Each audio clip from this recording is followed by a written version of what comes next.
नमस्कार दोस्तों, कथा कहानी चैनल में आप सभी का स्वागत है। आज मैं आप लोग के साथ आजा एकादशी के व्रत कथा सुनाने जा रही हूँ। दोस्तों, आजा एकादशी की कथा सबसे पहले भगवान श्री कृष्ण ने युधिष्ठिर को सुनाई थी। आज यानी 10 सितंबर को आजा एकादशी का व्रत रखा जा रहा है। सभी एकादशियों में इस एकादशी का विशेष महत्व माना जाता है। यह दिन भगवान विष्णु को समर्पित है। इस दिन पूरी श्रद्धा के साथ विष्णु भगवान की पूजा अर्चना की जाती है। मान्यताओं के अनुसार आजा एकादशी का व्रत करने से व्यक्ति को पूर्व जन्मों के पापों से छुटकारा मिल जाता है। इस दिन दान पुण्य करना बहुत फलदायी माना जाता है। आजा एकादशी के दिन इसकी व्रत कथा जरूर सुननी चाहिए। इससे भगवान विष्णु प्रसन्न होकर अपनी कृपा बरसाते हैं। पौराणिक मान्यताओं के अनुसार आजा एकादशी की कथा सबसे पहले भगवान श्री कृष्ण ने युधिष्ठिर को सुनाई थी। इस कथा के अनुसार एक राज्य में हरिश्चंद्र नाम का एक चक्रवर्ती राजा रहता था। अपने बच्चे की मृत्यु से दुखी होकर राजा मायूस रहने लगा। उससे उसका राजपाट भी छीन गया था। उसने अपना राज्य छोड़ दिया और अपनी पत्नी के साथ दूर राज्य के बाहर चला गया। इसके बाद राजा हरिश्चंद्र एक चंडाल के यहाँ काम करने लगा। यहाँ तो मृतकों के वस्त्र लेता था।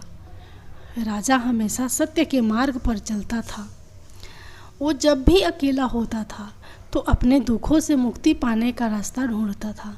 वह सोचता था कि क्या ऐसा करे जिससे उसका उद्धार हो सके।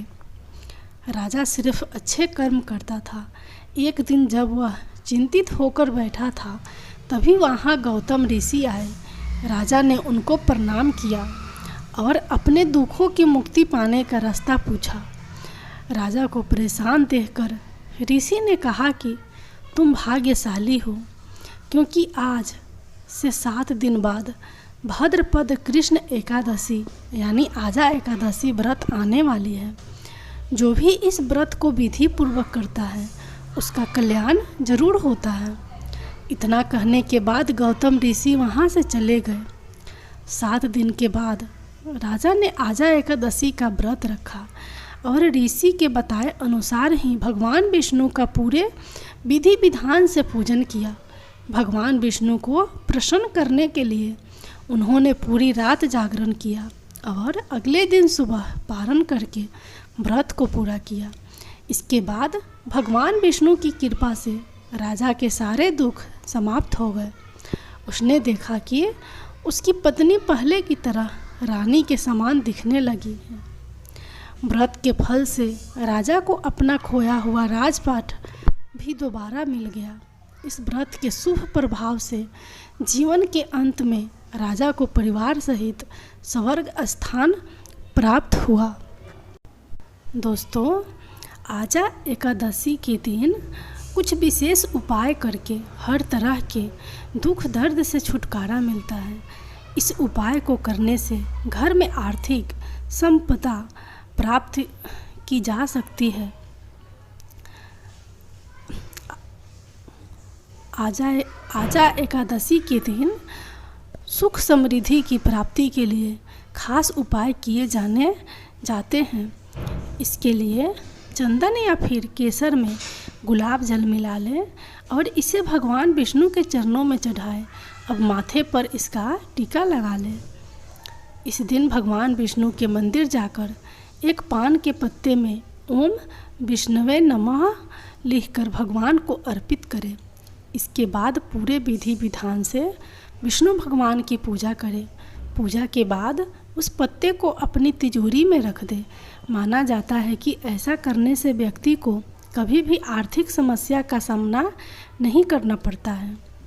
आजा एकादशी के दिन पीपल के पेड़ के नीचे घी का दीपक जलाएं और वृक्ष की परिक्रमा करें। ऐसा करने से भगवान विष्णु के साथ पीपल के पेड़ में वास करने वाले सभी देवी देवताओं प्रसन्न होंगे, साथ ही प्रीत दोष से छुटकारा भी मिलेगा। इस एकादशी की शाम को तुलसी के सामने देसी घी का दीपक जलाएं और ओम वासुदेवाय नमः मंत्र का जाप करते हुए तुलसी की 7 व 11 बार परिक्रमा करें।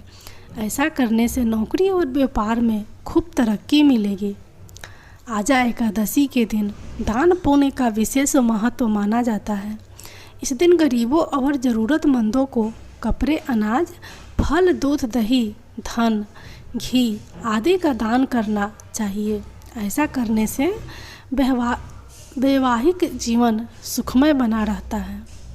छात्रों के लिए यह दिन बहुत शुभ माना जाता है। इस दिन सुबह स्नान करने के बाद भगवान विष्णु की प्रतिमा का केसर वाले दूध से अभिषेक करना चाहिए। इसके बाद श्रीमद् भागवत कथा का पाठ करना चाहिए। ऐसा करने से छात्रों को अच्छे परिणामों की प्राप्ति होती है। जय विष्णु भगवान।